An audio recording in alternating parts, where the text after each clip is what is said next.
A very warm welcome to all our viewers and welcome to a new episode of Africa Today, where we bring you all the latest news and events happening all around the Black Continent. My name is Angie Mayer and I'll be joining you this afternoon. And of course, we delve in straight away to some of the news making the headlines. And Foreign Minister Sameh Shoukry on Monday participated in the 7th round of the two-day Dakar International Forum on Peace and Security in Africa. The forum is being held under the auspices of Senegal's President, Macky Sall, with the participation of several leaders and top officials from different countries, in addition to representatives of many companies, global and regional organizations. Entitled Challenges of African Stability After the Coronavirus Pandemic, the gathering this year will focus on stability and growth, challenges in post-pandemic Africa.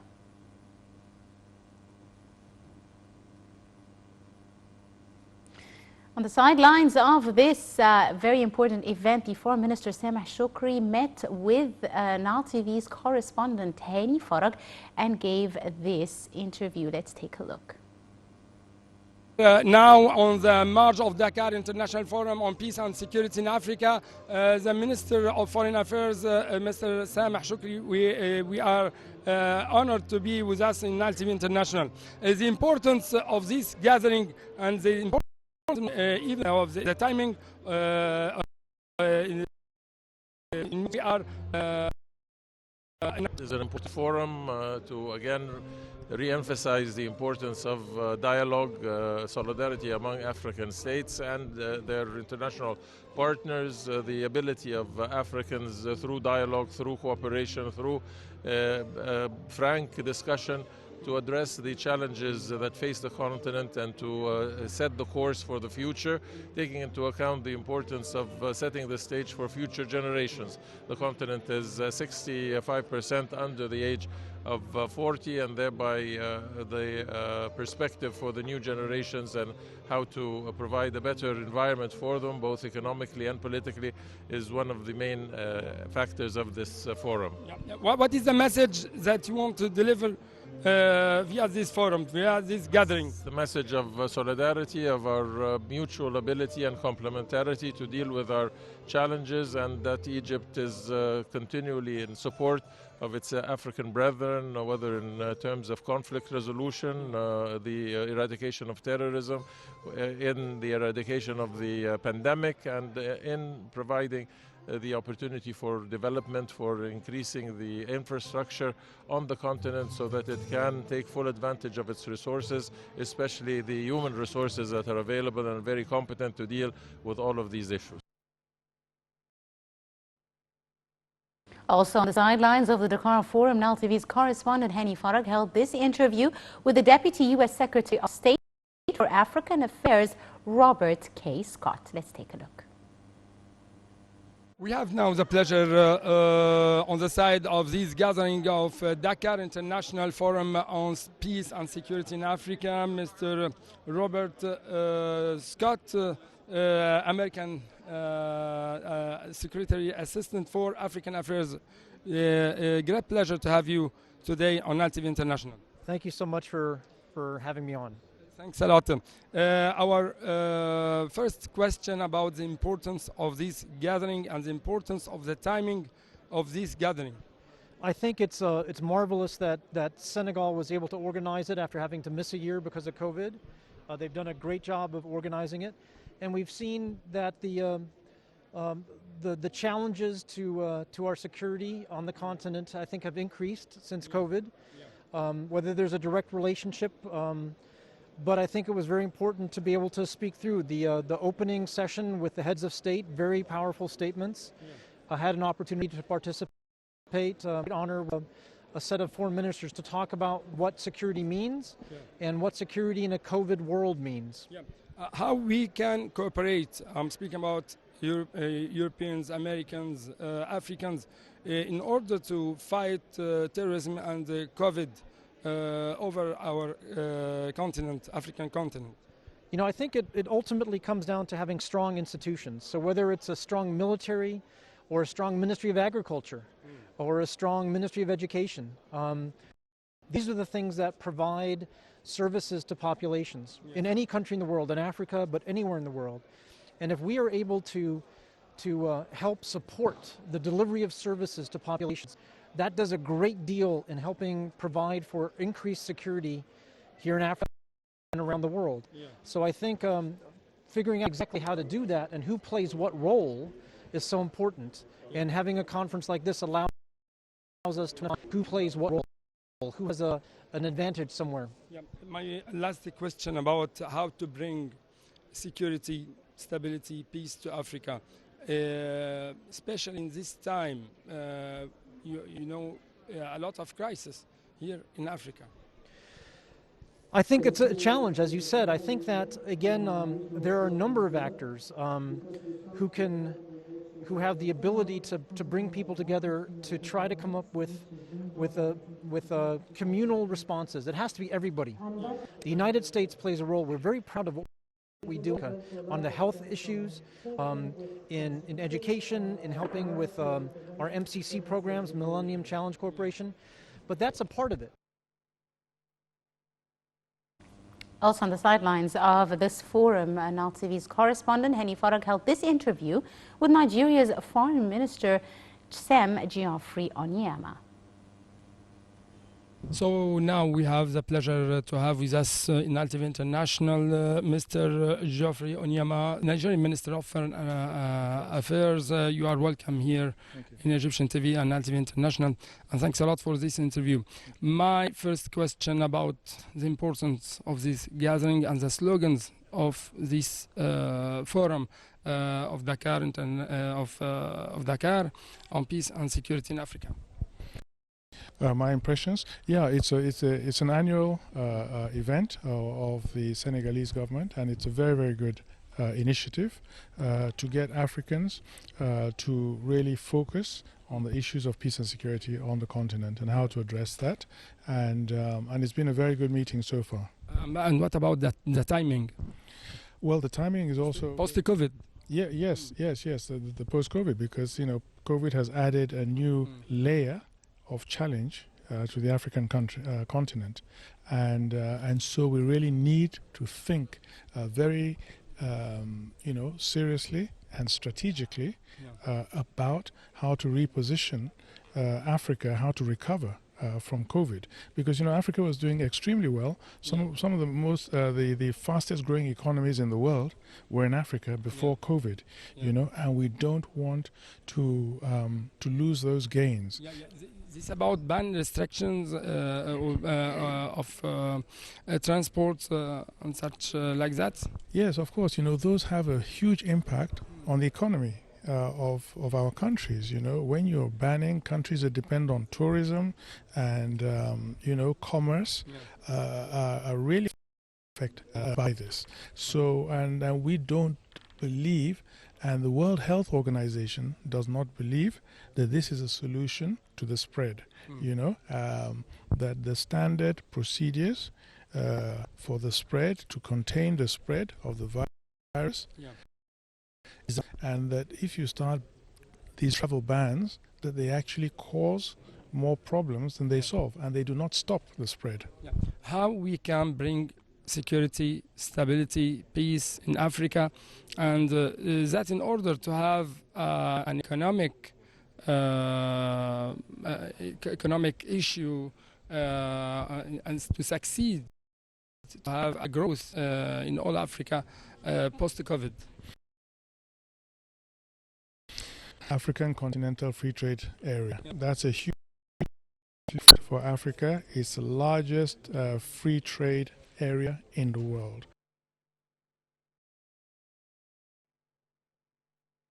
And we're now delighted to be joined over the telephone by guest Dr. Pasanta, political analyst. Dr. Pasanta, very good afternoon to you, ma'am. Good afternoon, madam. Thank you so much for joining us, Doctor. Now, the seventh round of the second day Dakar International Forum on Peace and Security in Africa is currently being held in Senegal, and it is this time round focusing on some of the challenges that are faced by the African countries, also in light of security challenges from governments, as well as the latest developments with the coronavirus pandemic. How do you see some common challenges that face African nations? Africa, all of it, has the same challenges. And unfortunately, we are not all ready, meaning not all the countries in Africa are ready to combat or to deal with those challenges. But the cooperation with Egypt and regional cooperation could help African countries surpass that period, because honestly, there are major problems who are affecting the whole world. Africa is not thought of, but they are affected by them, like the change of climate, the problem of water, the problem of food, the diseases, the COVID, and the other microbes which we don't know where they're coming from. So we have challenges, and then the poverty, the illegal immigration, the fight between and the wars between the countries. We have a long list of challenges and problems. But with Egypt actually now presiding the COMESA group and having a very positive experience to be implemented in the African countries could help while dealing with all of them to put a plan, at least a comprehensive plan, professional, so that we could have a very effective manner. Yes, so absolutely. yes, we have a very long list of challenges. But with the Egypt presidency in the COMESA group and with the presence in Africa as well, the willingness to help those countries, because we have one future. The challenges are the same with different degrees, but I think with the cooperation with Egypt, we could really reach a better situation in the very near future. Absolutely. Dr. Passant, let's talk a bit about the importance of the developments in African economies and how such developments will impact security of African governments and nations.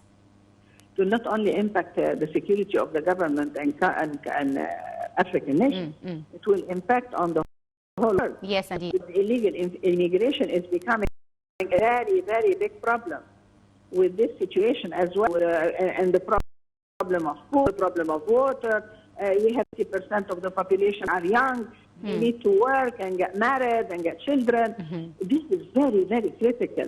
So I think the whole world has to help, because some of the problems are not created by us. They are created by the advanced world, like the disease, like the change of climate, like all the food, the water security. The change of climate is causing a very big problem on the inflation as well level. The escalation of the inflation level, it will affect the whole world very, very professionally, very profoundly.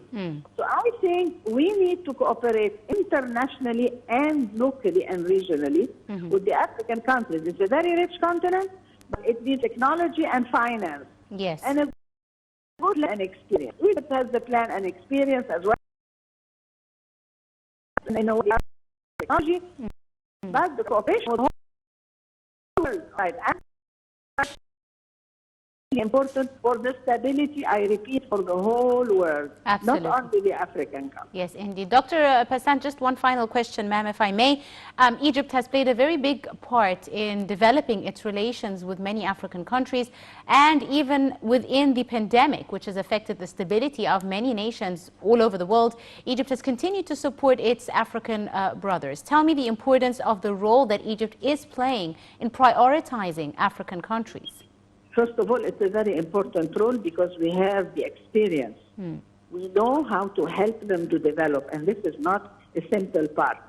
Because we could talk as much as you want, but if you have the experience and the know-how, and Egypt has that, we can help them develop. Second, we are an African country. We all know how each other think. It's a very long relationship. They trust us. We know how to deal with them. So I think Egypt can play a major role in that respect, being experienced, being an African country, and being as well the interest of those countries are the same for Egypt. We cannot disregard the stability of the African countries. We will be the first to be affected. So I think we have a major role. We know how to do it. We have the willingness and the professionalism to help the African countries in the coming period. Absolutely. Dr. Passant Fahmy, our political analyst, thank you so much, ma'am, for your time and your insight. And we continue with our edition of Africa Today, and we move to the Ministry of Trade and Industry that said bolstering economic cooperations with African countries is a prime concern for Egypt and is in line with the directives that call for encouraging investment and cementing an integrated economy. This statement was made during a visit of an African delegation delegation comprising representatives of 4 development institutions. We have more details in this story. The Ministry of Trade and Industry said strong economic ties with African countries is a priority for Cairo. Naveen Gama, who is also the Executive Director of the Micro, Small and Medium-Sized Enterprises Development Authority, MS-MEDA, made the statement. She was speaking during a visit of an African delegation comprising representatives of 4 development institutions from Cameroon, Senegal, the Ivory Coast and Comoros to the MS-MEDA to learn about its experience in MSME development through Islamic finance. She said cooperation with African countries is based on transferring its experience in developing MSME, creating the appropriate legislative and organizational environment, introducing easy term finance, providing technical marketing services, enhancing entrepreneurs' manufacturing and operational skills, and studying African markets' needs for Egyptian products. During the visit, MS-MEDA showcased the successful enterprises the authority has supported in collaboration with the Islamic Bank for Development through the Youth Employment Support YES project. Under YES, 2,555 enterprises were funded with a total of £960, creating over 20,000 jobs.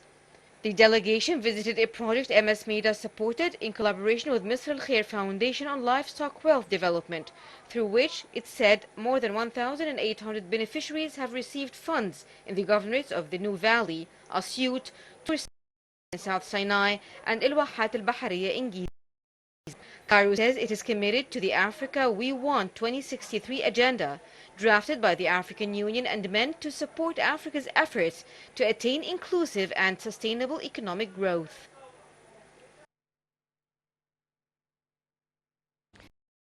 And for more news, during the Planet Budapest conference, Egypt explored water cooperation with 4 African countries. Meetings were held with representatives of a number of companies to discuss ways to benefit from their work and modern technology in developing water systems in Egypt. We have more details in this story. The Ministry of Water Resources and Irrigation held several bilateral meetings with water ministers from Algeria, Uganda, Angola and Sierra Leone to discuss ways to enhance bilateral cooperation. On the sidelines of his participation in the Planet Budapest conference in Hungary, Mohammed Abdelati met with representatives of a number of companies to discuss ways to benefit from their work and the modern technology they offer in developing the water system in Egypt and maximizing the return from the water unit. Abdelati invited Karim Hosni, the Algerian Minister of Water Resources, to visit Cairo to participate in the 5th edition of the Cairo Water Week, to be held in October 2022 and COP27, and to visit the major projects currently being implemented in the field of water resources. According to a statement from the Irrigation Ministry on Friday evening, the 2 sides also expressed interest to benefit from exchanging experiences between the 2 countries, especially in the fields of modern irrigation, water treatment, rational management of groundwater, coastal protection, and institutional and legislative reform. Moreover, discussions with Ugandan Water Minister Sam Mongosho covered the position of joint cooperation projects between the 2 countries and ways to enhance mutual cooperation and the implementation of the grass disinfection project in the Uganda-Kasese region.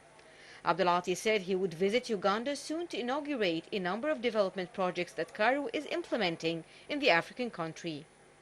During the meetings, Abdelati referred to the distinguished training capabilities owned by the Ministry of Water Resources and Irrigation, such as the Regional Training Center, which is considered a second-class UNESCO-accredited body as one of the distinguished centers in the application of all international quality standards in the training plans and scientific materials provided. And finally, as the world awaits studies that give a clear picture of the Omicron variant, early clinical data emerging from South Africa hint at a virus that may cause far less severe cases of COVID-19. Let's take a look.